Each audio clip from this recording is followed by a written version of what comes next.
12-year-old girl nervously observes the plate full of food that is about to be thrown in the trash. Her hands tremble, her heart races as she makes the most difficult decision of her life. On the other side of the table, Steph Curry has no idea that the next few seconds will change 2 lives forever and move millions of people around the world. This is the story of a question that no one expected to hear. The alarm clock that had been broken for 3 months no longer mattered to Maya Rodriguez. At 12 years old, her body had already gotten used to waking up at 5:30 in the morning when the first rays of sunlight crossed through the worn curtains of the small apartment in the Fruitvale neighborhood of Oakland. The sound of BART trains echoed in the distance, mixing with the soft snoring of her younger brother, Carlos, who slept in the bed next to hers. Maya got up slowly, avoiding stepping on the spots on the floor that creaked. Her mother, Maria, had arrived from work just 2 hours ago, after another night cleaning offices in downtown San Francisco. The smell of disinfectant still permeated her clothes, hanging on the only chair in the room that the two shared. "Mija, are you already awake?" Maria's hoarse voice came from the small mattress on the floor. Even exhausted, she could never sleep deeply when she knew Maya was already up. "Yes, Mummy. You can sleep a little more. I'll take care of Carlos," Maya whispered, adjusting the blanket over her mother's thin shoulders. The 2-bedroom apartment cost $1,400 a month, more than half of what Maria could manage to put together working as a night janitor and waitress on weekends. The electricity and water bills accumulated on the plastic kitchen table, along with discount coupons that Maya religiously cut from the free newspaper she picked up at the subway station. Maya opened the refrigerator and sighed. There remained half a gallon of milk that had expired 2 days ago, some slices of bread, and a jar of peanut butter that was almost empty. She prepared 2 thin sandwiches, one for Carlos to take to school and another to pretend she would eat at lunch. Actually, she would keep it in her backpack in case hunger became too intense during classes.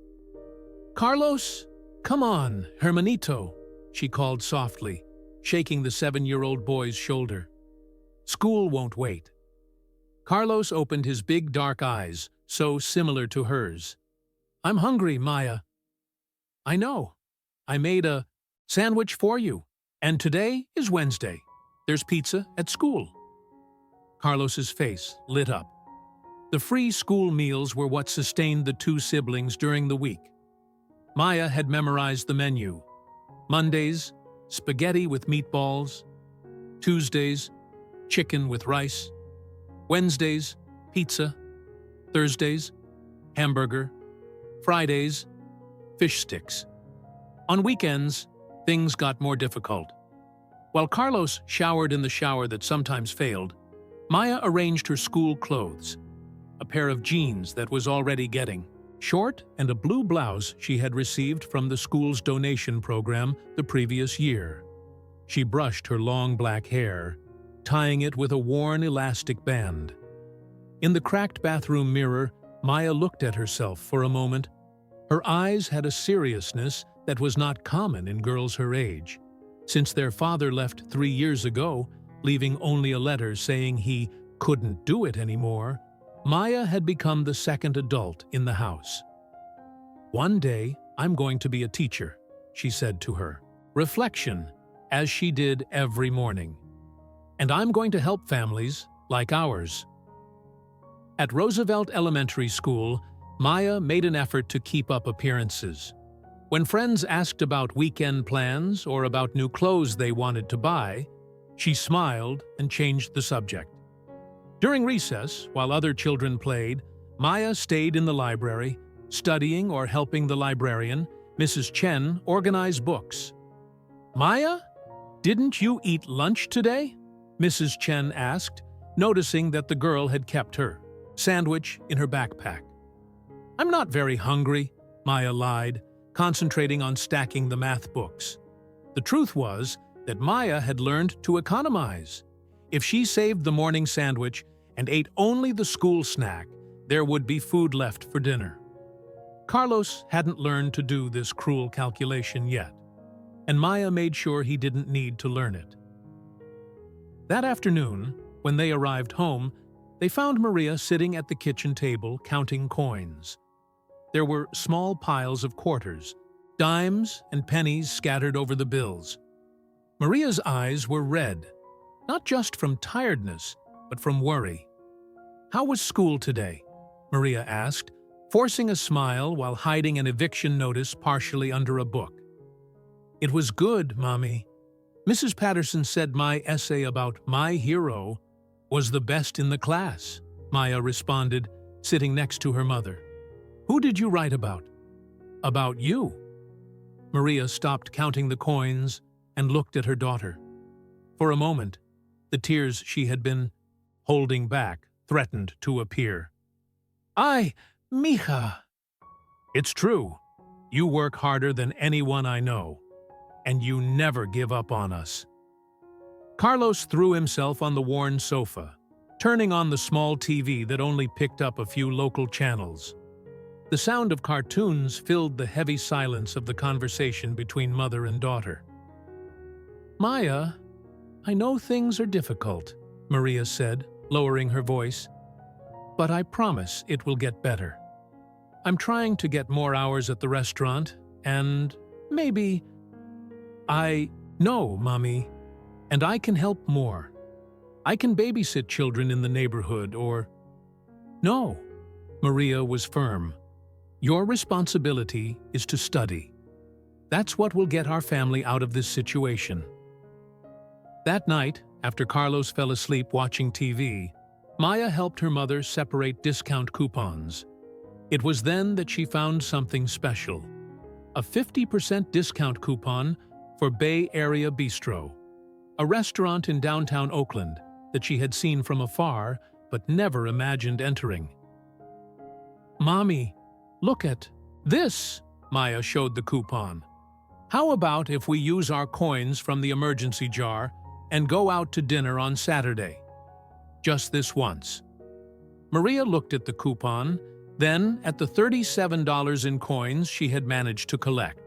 She knew this money should go toward the bills, but when she saw the hope in her daughter's eyes, the first time in months that Maya had asked for something for herself, she couldn't refuse.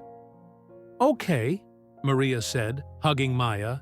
"Saturday, we'll dine like queens." Maya smiled, but couldn't avoid the tightness in her stomach. It wasn't from hunger this time. It was from nervousness. She had never entered a real restaurant, and the idea made her anxious and excited at the same time. Neither of them could imagine that this simple decision would change their lives forever. Saturday arrived with a fresh breeze typical of Oakland in autumn. Maya had spent the entire week thinking about dinner, imagining what it would be like to be in a real restaurant. She chose her best outfit, a navy blue dress she had received from the church the previous year, and which was beginning to get tight, but was still in good condition. "You look beautiful, Mija," Maria said, fixing her daughter's hair in a ponytail. Maria had also dressed up, wearing a simple black dress that she kept for special occasions, and which smelled slightly of mothballs. Bay Area Beastro was located on Broadway, one of the busiest streets in downtown Oakland. The red brick building had large windows that allowed one to see the cozy interior, with wooden tables and soft lights hanging from the ceiling. Maya held her mother's hand tightly as they approached the entrance. "We don't need to be nervous," Maria whispered, more to herself than to Maya. "We're customers like anyone else." A small bell rang when they opened the door. The aroma of garlic, fresh herbs, and warm bread enveloped them both. Maya had never smelled food so good. Her stomach rumbled quietly, and she hoped no one had heard. "Table for two?" asked a friendly waitress with curly hair tied in a bun. Her name was Jennifer, according to the name tag on her uniform. "Yes, please," Maria responded, showing the coupon discreetly. Jennifer led them to a table near the window. Maya looked around, fascinated. The families at other tables were talking animatedly. Children were laughing, and the sound of silverware against plates created a symphony of normalcy that she rarely experienced. "Here are the menus," Jennifer said, leaving 2 large menus on the table. "Can I bring you something to drink while you decide?" "Water is fine," Maria responded quickly. Maya opened the menu and felt her heart speed up. The prices seemed like numbers from another world. A hamburger cost $18, almost what was left for food in an entire week. A simple salad was $15. She looked at her mother, who was trying to disguise her own surprise. "We can share something," Maya whispered. "Of course, Mija. How about this spaghetti with chicken? It looks tasty and it's a good portion to share." The dish cost $22, but with the coupon discount, it would be $11, exactly what they could afford, leaving a few dollars for the tip.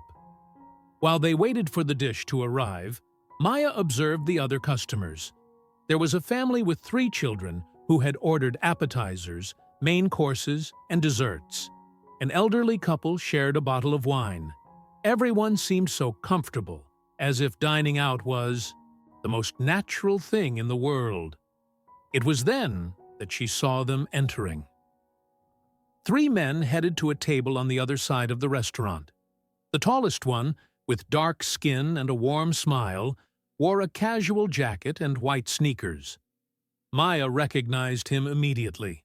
It was impossible not to recognize Steph Curry, even off the NBA courts. She had seen games on the small TV at home and knew he played for the Golden State Warriors, the San Francisco team. "Mommy," she whispered, "that's Steph Curry." Maria looked discreetly in the indicated direction. "The basketball player? Are you sure?" "I'm sure. He's famous." Maya tried not to stare, but it was hard not to notice how Curry treated the people around him. He greeted Jennifer with a genuine smile, made a joke that made her laugh, and when a child from another table waved shyly at him, Curry waved back enthusiastically. The spaghetti arrived on a huge plate, steaming and aromatic. Maya and Maria carefully divided it, each putting half on their plate. For Maya, each forkful was an explosion of flavors. The tomato sauce was seasoned just right, the chicken was tender, and there was even fresh basil on top. "It's delicious," Maya said, smiling for the first time in weeks without forcing it. "It really is. I think I can't even remember the last time we ate something so tasty." They ate slowly, savoring each moment. Maya could hear fragments of the conversation from Curry's table. They talked about the next game, about family. They laughed at stories they shared. It seemed so normal, so human. When they finished eating, there was still a third of the plate left. Maya had forced herself to stop, even though she still felt hungry because she wanted the experience to last longer. "Do you want to take the rest home?" Maria asked. "Can we?" "Of course. I'll ask them to wrap it up." It was at that moment that Maya noticed that Curry and his friends were finishing eating. They had ordered several things. She could see remains of gourmet hamburgers, French fries, onion rings, and even a dessert they had barely touched. An amount of food that would feed her family for 2 days. Maya felt a pang in her chest.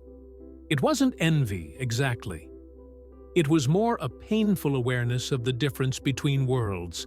Hers, where every forkful was calculated, and theirs, where abundance was so natural that leftovers were just leftovers. "I'm going to the bathroom real quick," she told her mother, getting up from the table. "Tatu, the bathroom." Maya looked at herself in the mirror. Her eyes seemed bigger in her thin face, and she could see her own ribs through her blouse. She knew she wasn't starving in the most extreme sense. She still had the school snack. She still had a roof. But there was a constant hunger, an emptiness that seemed to go beyond the stomach. When she returned, she saw that Curry and his friends were getting up. They left a generous tip on the table, along with plates that still contained enough food for a complete meal.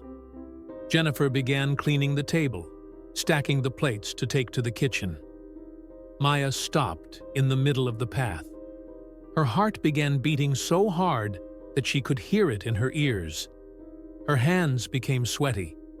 All the education that Maria had taught her about not bothering people, about having dignity even in difficulty, fought against a desperate need. She looked at her mother, who was talking with Jennifer about packing the rest of the spaghetti. She looked at Curry, who was near the door, laughing at something one of his friends had said. She looked at the plates full of food that would go to the trash. Maya made a decision. With trembling legs, she walked to where Curry was. Each step seemed like an eternity. She could feel other people looking, could hear her own heart beating too loudly. "Sir?" she said, her voice almost a whisper. Curry turned around, lowering his gaze until he found Maya's big, nervous eyes. "Hi," he said gently, crouching down, slightly to get closer to her height. Maya swallowed hard. The words seemed stuck in her throat. She looked once more at the plates on the table, then back at Curry. "Excuse me for bothering you, sir," she managed to say, her voice trembling. Can I have your leftovers?" The restaurant didn't fall silent. Conversations continued. Life went on its course. But for Maya, it seemed like the entire world had stopped to hear her question.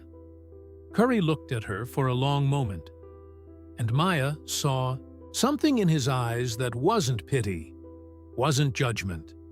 It was understanding. Steph Curry stood still for a few seconds that seemed like hours to Maya. She immediately began to regret having asked the question, feeling her face heat up with shame. Maybe he thought she was a rude child, or that she was lying, or... "What's your name?" Curry asked softly, his voice without any trace of irritation or discomfort. "Maya," she responded, almost inaudibly. "Maya. That's a beautiful name." He looked briefly at Maria, who had approached upon noticing that her daughter was talking to the player. "And that's your mother?" Maya nodded, unable to find words. "Can I talk with both of you for a moment?" Curry asked, gesturing toward the table that he and his friends had just left. "My friends are already leaving, but I'd like to have a chat with you." Maria approached, clearly nervous. "Mr. Curry, I'm sorry if my daughter bothered you. She doesn't usually—" No, Curry interrupted gently. "She didn't bother me at all. Actually, I'd really like you both to sit with me." Curry's friends said goodbye discreetly, leaving some extra dollars for the tip and whispering "good luck" in his ear before leaving. Curry pulled out a chair for Maya and another for Maria, then sat facing them. "Maya, can you tell me a little about yourself? How old are you?" 12, Maya responded, her hands clasped in her lap. "And you live here in Oakland?" "Yes, sir, in Fruitvale." Curry nodded. He knew the Uhe neighborhood. He knew it was an area where many working families struggled to pay bills in one of the most expensive cities in California. "Where do you go to school?" "Roosevelt Elementary. I'm in 7th grade." "And what do you like to study?" For the first time, Maya smiled a little. "English and history. I want to be a teacher when I grow up." "A teacher? That's cool. Why?" Maya looked at her mother, who encouraged her with a nod. Because I want to help other children like me. Children who go through difficulties but have big dreams." Curry leaned forward, clearly interested. "Tell me more about those dreams." "I want to have a classroom where children feel safe. where they can learn things that will help them have a better life. And I want to have a program where children who are hungry can eat during extra classes. Maya's voice became firmer as she spoke about her plans. It was obvious that she had thought a lot about this. "Maya," Curry said, "can I ask why you asked me for the leftover food?" Maria began to shift in her chair, uncomfortable. But Curry made a reassuring gesture to her. Maya took a deep breath. "Because my mother works very hard, but sometimes there's no money left for food. And I saw that you weren't going to finish. And I thought that maybe." She stopped, fighting against tears. "I didn't want to be rude. I just didn't want the food to be thrown away when I could take it home for me and my brother." "And where is your brother? Today?" "At home with the neighbor. He's 7 years old. His name is Carlos." Curry turned to Maria. "May I ask what you do?" "I work cleaning offices at night," Maria responded, her voice loaded with dignity despite the embarrassment. "And on weekends, I'm a waitress at a restaurant. But since the children's father left, it's been difficult. Oakland is very expensive, and sometimes—" "You don't need to explain," Curry said gently. "I understand. My family also went through difficult times when I was a child. My father played professional basketball, but we didn't always have financial stability. There were times when my mother counted every penny." Maya looked at him with surprise. On TV, the lives of famous players always seemed like fairy tales. "You know what impresses me most, Maya?" Curry continued. "You didn't ask for money. You didn't make up a story. You were simply honest about your situation and asked for something that would be thrown away anyway. That shows a lot of character." He signaled to Jennifer, who approached quickly. "Jennifer, can you bring us new menus and maybe some appetizers to start?" "Mr. Curry, you don't need to—" Maria began to protest. "Please," Curry said, "let me do this. And it's not charity. It's a meal between friends." While they waited for the menus, Curry asked more about Maya's school, about her favorite subjects, about Carlos. Maya began to feel more relaxed, talking about how she helped her brother with homework and about her favorite books. "Do you know that there are scholarship programs for children like you?" Curry asked. "Smart and determined children who want to make a difference?" "I researched some," Maya responded. "But most need things we don't have. Expensive extracurricular activities, special equipment. Not all of them. There are programs that focus on academic potential and character. You clearly have both." Jennifer returned with the menus and took their orders. Curry insisted that Maya and Maria choose what they really wanted, not just the cheapest option. Maya chose a hamburger with French fries, something she had seen other children eat at school but had never tried. Maria ordered a salad with grilled chicken. Curry ordered appetizers for the table: chicken wings, mozzarella sticks, and a portion of nachos. "To share," he said. While they ate, the conversation flowed naturally. Curry told funny stories about his first professional games, about mistakes he made, about how his family kept him grounded. Maya laughed genuinely for the first time in months. "Maya, I'm going to give you my phone number," Curry said, taking out a business card and writing on the back. "I want you to send me messages about how you're doing in school. And if you need help with school supplies or anything related to studies, you can tell me." "Really?" Maya asked, her eyes shining. "Very seriously. And another thing, I'm going to talk to some people about mentorship programs and scholarships. I'm not promising anything, but I'll see what I can do."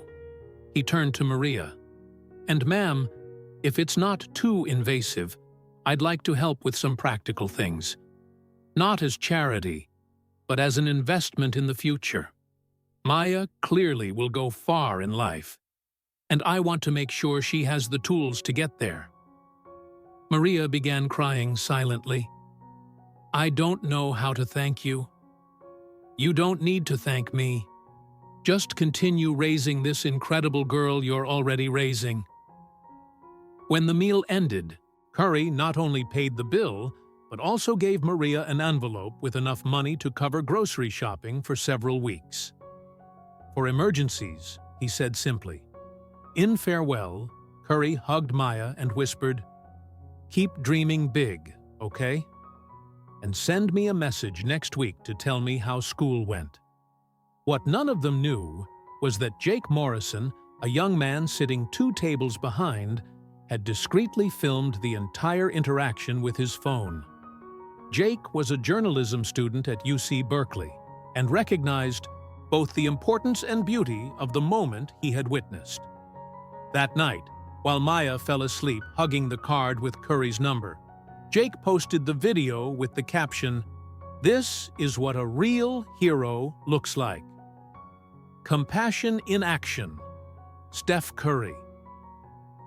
Faith in humanity." In 24 hours, their lives would never be the same again. Maya woke up on Monday thinking that maybe she had dreamed everything. But Curry's card was on the nightstand next to her bed, and in the refrigerator there was enough. Food for an entire week. Fresh fruits, milk, eggs, whole grain bread, and even some of Carlos's favorite snacks. It was Carlos who first noticed that something was different. "Maya! Maya! You're on the internet!" he shouted from the living room, where he was watching videos on the old tablet they had received from a school donation campaign. Maya ran to the living room with Maria right behind. On the small screen, she saw herself walking to Steph Curry's table, heard her own voice asking about the leftovers, and watched the entire conversation that followed. "My God," Maria whispered, bringing her hand to her mouth. The video already had 2 million views and was being shared by thousands of people. Comments were rolling non-stop. "This made me cry at work. This girl's upbringing is incredible. What a beautiful family. Steph Curry is really Class A. Does anyone know how we can help this family? This is Oakland, my city. Aren't Oakland strong?" Maria's phone began to ring. It was a number she didn't recognize. "Hello? Maria Rodriguez? This is Steph Curry. Did you see the video?" "We just saw it. Mr. Curry, we didn't know someone was filming." I know. And I want you to know that it's okay. Actually, it might be a blessing, but I want to make sure you're comfortable with it. If you're not, I can ask them to remove the video." Maya took the phone from her mother. "Mr. Curry? It's Maya." "Hi, Maya. How are you feeling about all this?" "A little scared," she admitted. "But also hopeful." "Good answer. Look, I think this can bring good things for you, but it's also going to bring a lot of attention. I'm going to send someone from my team to help you handle the messages and offers that might appear. And I want you to know that, no matter what happens, our friendship is real. Okay?" In the next 48 hours, the Rodriguez family's life turned upside down. Reporters called constantly. Neighbors appeared at the door. The mailbox became full of letters and envelopes. But the real changes began when James Patterson, a volunteer lawyer from Steph Curry's team, appeared at the door on the 3rd day. "Rodriguez family, I'm James Patterson. I came to help you organize the offers you're receiving." He sat at the kitchen table with a folder full of papers. "First, you received direct donations from more than 3,000 people. The total exceeds $80,000. Maria almost fainted. "80,000? "Yes." Steph suggested that We create an educational fund in Maya's name, managed by lawyers, to ensure the money is used in the best way. Part for immediate needs, part for education, part saved for the future. And there's more, James continued. Maria received 3 job offers. A cleaning company offered an administrative position during business hours with much better salary. A hotel in San Francisco wants to hire her as a housekeeping supervisor. And there's a private school that offered full scholarships for Maya and Carlos, plus a part-time job for Maria as an administrative assistant. Maya looked at her mother, who had tears in her eyes. "Can we think about all this?" Maria asked. "Of course, and Steph wants to talk with you tomorrow to help decide." That night, Maya sent her first message to Curry. "Hi, Mr. Curry. It's Maya. I can't believe everything that's happening. Thank you for making this possible. I promise I'll use this opportunity to help other children like we talked about." The response came quickly. "Maya, you were already helping other children just by being who you are. Now you'll be able to help even more. I can't wait to see everything you're going to achieve." 3 weeks later, the Rodriguez family moved to a 3-bedroom apartment in a safer neighborhood of Oakland. Maria accepted the administrative job at the cleaning company. Business hours, health benefits, and salary sufficient to live with dignity. Maya and Carlos remained at the same school by Maya's choice. "I want to stay with the children who know me," she explained, "and I want them to see that people like us can have better chances." Maya's transformation was remarkable. With adequate nutrition and less worry at home, her grades improved even more. She began participating in the debate club and became a volunteer tutor for younger children. Steph Curry kept his promise. He visited Maya's school a month later, not just to see her, but to announce the launch of the Maya program, an initiative to identify and support children in vulnerable situations who demonstrated academic potential and leadership. "Maya showed me that heroes aren't people with superpowers," Curry said to an assembly of excited students. "They're people who have the courage to ask for help when they need it, who maintain dignity even in difficulties, and who dream big even when circumstances are small." Maya stood up in the auditorium. "Mr. Curry, can I say something?" "Of course, Maya." She walked to the microphone, no longer the shy and hungry girl from months ago, but still maintaining the humility and kindness that made her special. "I learned that asking for help isn't shameful," she said, her voice clear and strong. "I learned that good people exist everywhere. And I learned that when someone helps you, you have the responsibility to help other people too." She looked directly at Curry. "So, I want to announce that I'm going to use part of the money from the educational fund to create a food pantry here, at school, for children who go through what I went through. Because no child should have to choose between eating and maintaining their dignity." The auditorium exploded in applause. Curry wiped his eyes discreetly and gave a huge smile. 6 months later, Maya was presenting her science project about child nutrition when she saw a familiar figure at the classroom door. Curry had appeared for one of his surprise visits. After the presentation, they walked through the school corridors. "How is Carlos?" Curry asked. "Very well. He joined the school basketball team and has been talking about being a player like you. And your mother? She's studying at night to finish high school. She wants to go to college. She says I inspired her." They stopped in front of the food pantry that Maya had created. There was a small sign, "Maya Curry Pantry, feeding bodies and dreams." "You know what makes me most proud?" Curry said. "What?" "You didn't change who you are. You continue being the same, kind and determined girl I met at that restaurant. Only now you have the tools to make the difference you always wanted to make." Maya smiled. "You know what's funny?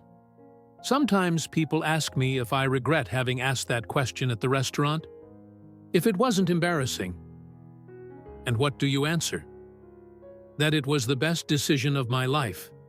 Not because of the gifts or the money, but because I learned that courage isn't not being afraid. It's being afraid and doing the right thing anyway." That afternoon, Curry posted a photo of him and Maya at the food pantry with the caption, "6 months ago, a brave girl asked me if she could have my leftover food. Today, she's feeding other children and teaching me what true leadership means." Maya strong. Courage over comfort. The photo received millions of likes, but for Maya, the best part was the private message she received that night from a 9-year-old girl from Detroit. "Hi Maya, my name is Destiny. I saw your story, and you gave me courage to talk to my teacher about being hungry at school. She helped me. And now our school is also going to have a food pantry. Thank you for showing me that being brave is worth it." Maya showed the message to her mother, who was studying at the kitchen table of the new apartment. "Mija, you're changing the world," Maria said, kissing her daughter's forehead. "No, Mommy. I'm just paying forward what someone did for us." Outside, the city of Oakland continued its rhythm, full of families like theirs, some still struggling, others finding their way. But in a small, well-lit apartment, a 12-year-old girl did her homework, planned her future as a teacher, and answered messages from children around the world who had found courage in her story. Sometimes, Maya still thought about that moment at the restaurant when her empty stomach pushed her to ask a question that changed everything. She learned that hunger for food, for opportunities, for dignity can be the beginning of something beautiful if you have enough courage to ask for help and enough generosity to give back. And in San Francisco, Steph Curry kept all of Maya's messages in a special folder on his phone, constantly reminding himself that the real winners in life aren't measured by points scored, but by lives touched. The story of a simple question continued echoing throughout the world, proving that sometimes the most humble moments can generate the most extraordinary miracles.